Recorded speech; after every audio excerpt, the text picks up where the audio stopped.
Hi, my name is Victoria and I work the front desk up at the church office. For today's devotional, I wanted to talk about the birth of Jesus. And so when most people think about the birth of Jesus, they see this beautiful time, this glorious time.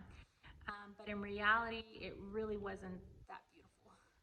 Picture this. Mary is having labor pains and Joseph is stressing frantically, um, looking for a place for them to stay, and he's just not really knowing how to help her. And I see Mary, she's just exhausted and tired. She's been traveling for days on end, and in full blown labor. And when I say traveling, we're talking about walking most of the time, maybe an occasional animal ride or in a wagon or something like that. But even then, it was still pretty rough. Not like today where we would have a car with AC or anything like that. And so Joseph is just frantically stressing, looking for a place for them to stay.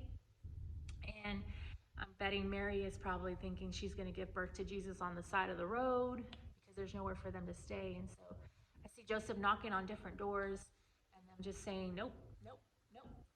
And, they don't have room for them. And so I think about, no room for Jesus. Like, who would have thought that? And so finally, Joseph kind of finds a barn in, a place where they house the animals.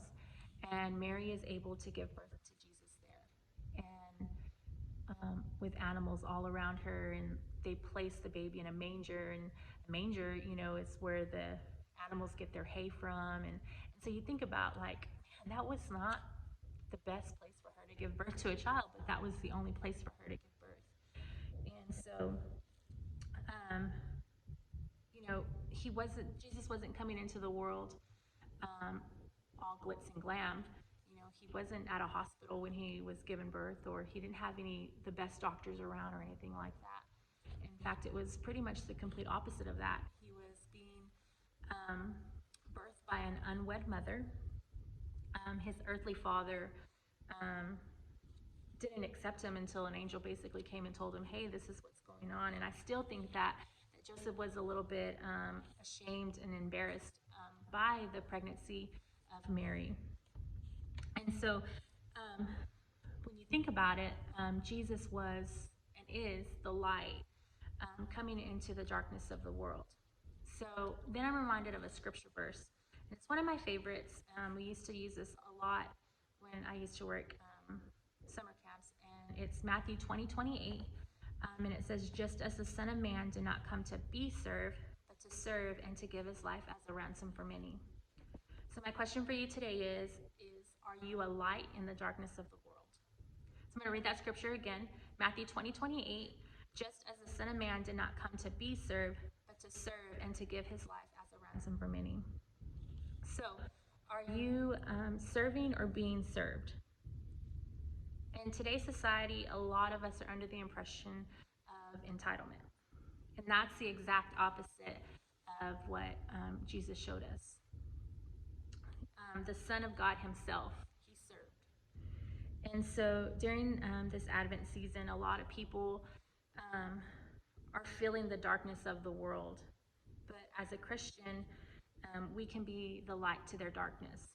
Which also reminds me of another scripture, and that's Matthew 5:16, and it says, in the same way, let your light shine before others, that they may see your good deeds and glorify your Father in heaven.